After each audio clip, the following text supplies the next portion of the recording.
She's coming back. And this is not just one instant, because once that I did this experiment earlier on with my parents, my mother. Then I started to give this prescription, and this prescription seems to work.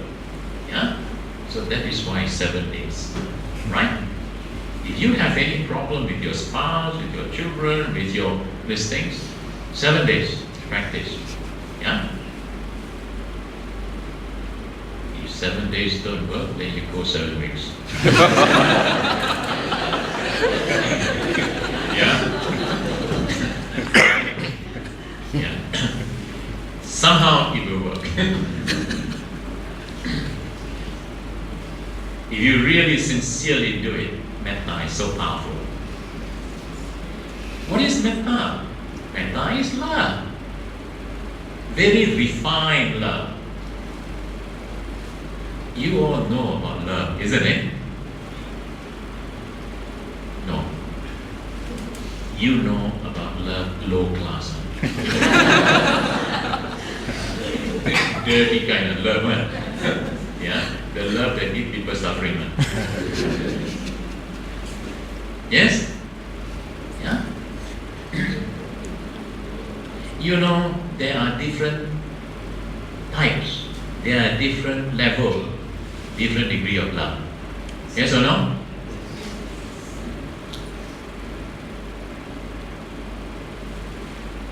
At the early stages of love, when people talk about love, they only about the skin, about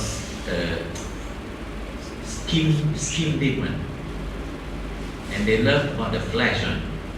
Got nice shape, and nice face, a nice hairdo, yeah, and got muscles, and good looking.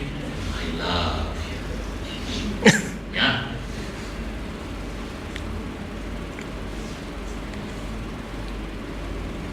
This is one. Be careful, all the young ones. All you got to do is just observe your parents. When you're 20 years old, your parents should be about 40, 50. Yeah? And then you see how they quarrel. They always argue. Yes or no? Yes, sure. Why they argue? Because they are not attractive towards one another anymore.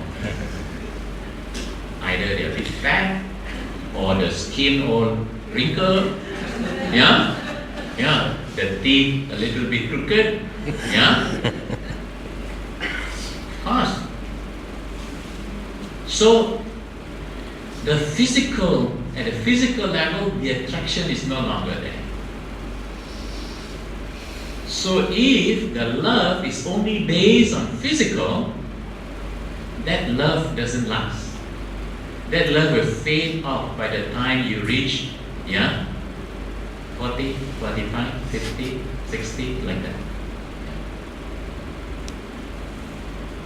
But I have tried out metta because, because of suffering, people come to see monks, no? They come to temple because of suffering. So because they have suffering at home, the husband, wife argue and cannot, so they come and see us. Now, in Australia, what I do most of the time is we just run retreats. Yeah. So when they come, we tell them, you join our retreat. So they will come for retreat. They will come from 1 week and 2 weeks. First, usually the wives will come first. The wife comes. 1 week, 2 weeks retreat. Then they go home. Then the husband see them different. Yeah. They no longer nag at the husband. Then they are so calm, so peaceful. And this is how they tell the husband, it's very good. Retreat very good. Then husband asks, what some more? He says, I cannot tell you. You better go. So Now one by one the husbands start coming to meditate. They come 1 week, 2 week retreat. Then husband go back, also change. Yeah. No more shouting at home. Then the son, the children observe this and says, wow, my parents gone for retreat and they're so cool. Yeah. But it took some time for the younger ones to come for retreat. But eventually, we managed to get these young ones to come. Some of them will come as young as 11 years old, younger than you. They will come for 2 weeks retreat during the vacation. Yeah. Their concentration, their ability to concentrate in class increase many folds. Yeah. Yeah. So, this is just the day-to-day, yeah, how metta. Now, as one ages, it's so important to cultivate. Yeah, you know, your spouse, the husband and wife, the care, yeah, the attention, the emotions that have been invested for so many years, right? Now as you age, you must improve. Go beyond the level of sensual pleasures, go beyond the physical kind of attraction. And that is where metta will take you to the spiritual level. It is called the sublimate that love, the quality of love, and the care that you will have for one another until death, till you part. And you don't finish that also. If you have metta, loving kindness, you will continue. Yeah. See, this one of the benefits of metta. There are 11 benefits in the cultivation of loving kindness. The first 3 benefits involves sleeping habit. First one is those who practice loving kindness regularly can sleep easily. Those who have problem with sleeping, please, yeah, start practicing metta every day, every night. Yeah. You know what happened when I was in Singapore? After teaching metta, somewhere in the group, there must be a few, but at least one of them that I know was suffering terribly from insomnia. That means cannot sleep at night. He has to take tranquilizer in order to sleep. Yeah? After practicing for a few weeks, he was able to sleep peacefully. He did not need any tranquilizer. One day he had a phone call. The call was from the medical center that his appointment is overdue. And so he went back to see the doctor. The doctor asked him, why have you not come?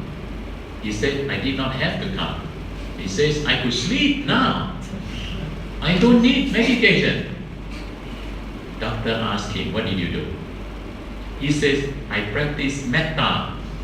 This doctor is not a Buddhist, he's a Christian. He says, what's that? Then he says, I cannot explain to you. If you want, you call Reverend Mahinda. You believe it or not, he actually contacted me. Yeah. He said, one of my patients, you have helped one of my patients, yeah, how to overcome this insomnia. What is this about? Then I told him a little bit about metta. I said, this is what the Buddha said, yeah, and yeah. So he says, okay, can you help me? He said, when I have patients I cannot help, can I refer to you? And since that time when I was in Singapore, I used to receive referrals. It's from his medical center, specialist center, from his things, referral. Dear Reverend Mahinda, yeah, please help my, what you call, patient suffering from tension headache or something from blah, blah, blah, blah, blah. And I teach them. Then after that, there were international conferences of psychiatrists. This doctor called me. He says, Reverend Mahinda, I have this international conference. You better come and meet them. I says, what? No, I won't meet them. He said, we are doing the same work, you know. You are doing our job also. I says, no. He says, you know. He says, okay, if not, I want you to meet my good friend from Switzerland. So after the conference, after dinner time, he called these things and he make a point to call me to come and meet and talk to them. Yeah. So this is something that was years ago. Yeah. This is how I recognize the value, how metta can help us. Because nowadays you find more and more people find difficulty to sleep. Isn't it? I won't ask you, but you would know it yourself. Yeah. Some people need to make themselves very tired, either by reading a book, watching television, right? Until they're tired, then only they go to sleep. Yes or no? Yeah. But if you really cultivate metta, the first benefit is you will be able to sleep peacefully. Second, you will be able to wake up readily and happily. Yeah, I know. Difficult, huh?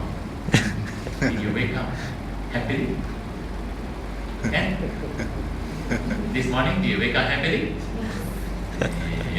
Not sure. How many of you woke up happily this morning?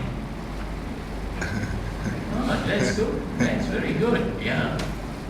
Yeah. But how many of you wake up happily and having good wish for yourselves and for all at home? No one.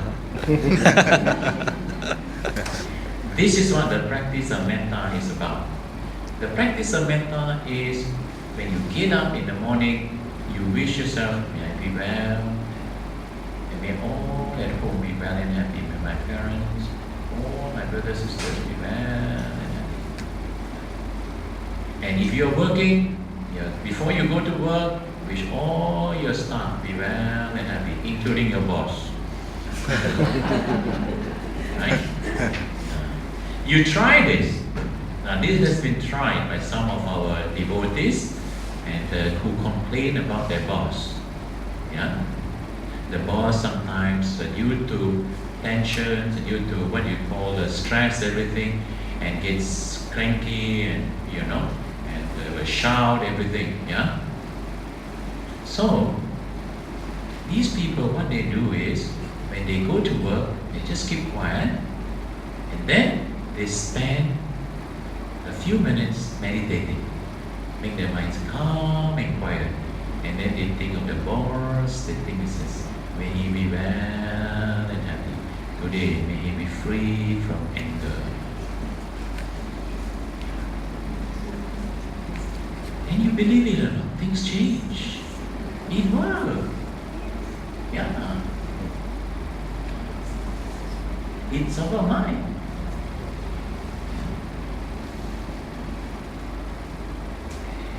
When you go back, any one of you, right? When you see somebody who is not happy and who is getting upset, now what you do is quietly, don't tell that person. Yeah? Just quietly and think of that person. Direct your attention to that person and says, I do not know why you get angry, but I wish you now be well and happy. May you be free from anger, free from enmity, free from hatred and grudges. May you be well and happy. Yeah. Just that kind of thoughts only. Yeah? And you see. Those of you who have faith in the Buddha, have faith in Kuan Yin, you can make it even stronger. How you make it stronger? Before you start, you think of the Buddha, or you think of观世音菩萨, and then you receive the love, the compassion from the Buddha and观世音菩萨, and then you direct this love and compassion towards. May they be well. You will see the result. Yeah.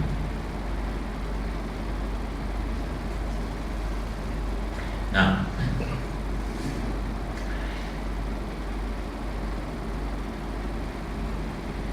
I would like to test the power of metta. I would like to take the practice of metta and to see how the power of metta works at another level. And this level is at the global level. I believe, I have faith that it will work. But I need help. I need your help. I need you to give 15 minutes. Can you give me 15 minutes? Twice a month. Full moon and new moon, can? How many of you can give me hands up? You are not giving me, you're giving to the world, okay? Thank you. Of course, those of you who got a lot of time, not only, twice a month, every day better, huh? But if you're really hard up of time, at least full moon and new moon. Okay? Because I'll be sitting with you. Wherever you are, wherever I am, we will be connected. But you will practice at your own time. You can practice any time of the day. But there will be certain time of the year that we will wish that all practice together at the same time. That will have the cumulative, that will have the what you call the power of collective. The power of collective thoughts, collective consciousness. Yeah? You can look into the website johnhagelin.com. This is a scientist, is an author, how this experiment was done many years ago in Washington, D.C., in an area where there was very high crime rate. These people got hold of, the scientists got hold of about 1,000 students to meditate. And they wanted to study whether meditation has an effect on the environment. At 1,000, no significant result. They increased it later to 2,000, 3,000. When it reached the 4,000 mark, the crime rate fell by 25%. That is a significant change. And that they repeated this experiment again and again under scientific control. And that is how they have the evidence to show how meditation can actually influence the environment. Of course, if you have 2 or 3 persons in the family, if one person meditates, naturally you can influence the environment in your house. But we are living at a time of dramatic changes. Big changes are taking place in the world, whether you know it or you do not know it. Some of you are very busy with your own work, with your family commitments, that you don't realize what is happening, the bigger picture. Yeah? Of course, many of you would have heard in the news, if you go on to the news, you hear about the problems of the financial problem in Greece and other Eurozone. Yeah? Now this is only a very small thing. Yeah? But still, the global financial crisis will somehow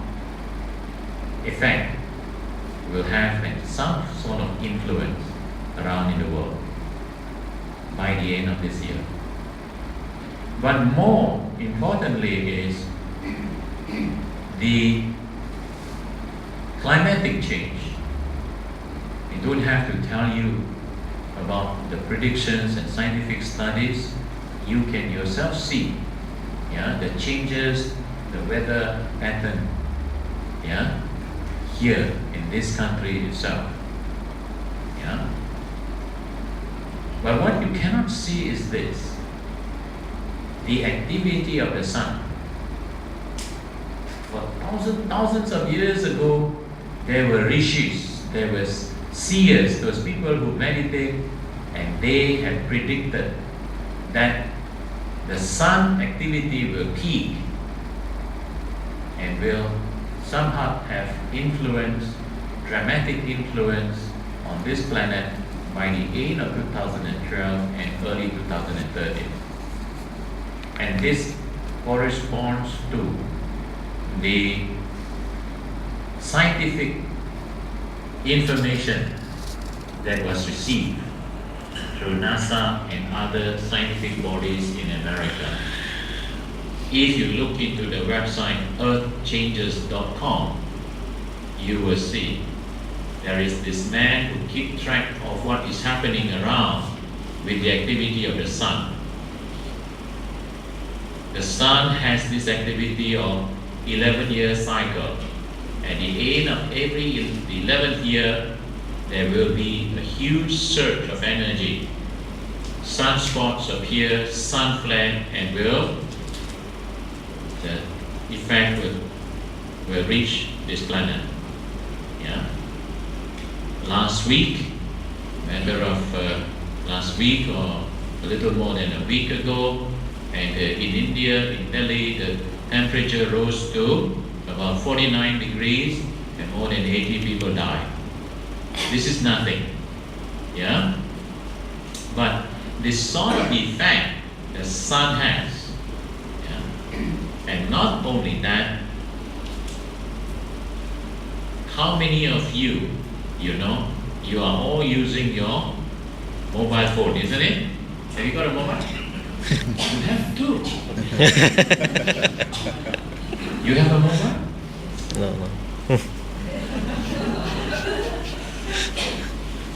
Who doesn't have a mobile here? Great. You don't have. You don't have mobile. Okay, great. Don't have it. Okay, because you will not work also. That's what I'm going to tell the others. One day, don't be surprised, right? When you call somebody, try to call, your mobile don't work. You know how your mobile works? No wiring? How does it work? By satellite. Where did they put the satellite? Where is the satellite? In space. Now, when the sun activity, the activity of the sun becomes very strong, that activity is going to impact in the space, outer space, right? And that's where you have space weather, extreme space weather. In fact, now itself, there are scientific records, data about what is happening out there in space. They are called extreme space weather, and that space weather is impacting on this planet. And when you have this extreme space weather, the satellite can go off. One by one can go off. Actually, already a few gone off already, but they say that because it's old and has disintegrated. But more will disintegrate. And life, especially in the what you call in city lives, they are all so much dependent on this kind of electronics. Now this kind of activity has happened in the past. It's not new. You may not know it. In 1989, the solar flare has reached this planet, and the whole of the province of Quebec in Canada, the whole province of Quebec were blacked out. Oh, you know, you have heard about this thing, blacked out. That was very lucky because just the transformer switch tripped, and then it went off, and that was, I think, about 6 hours or so. But it was in the cold. When 6 hours without electricity in the cold is something. Now, scientists are projecting that it is possible when you have such great solar flare, that solar flare can actually melt down electrical transformers.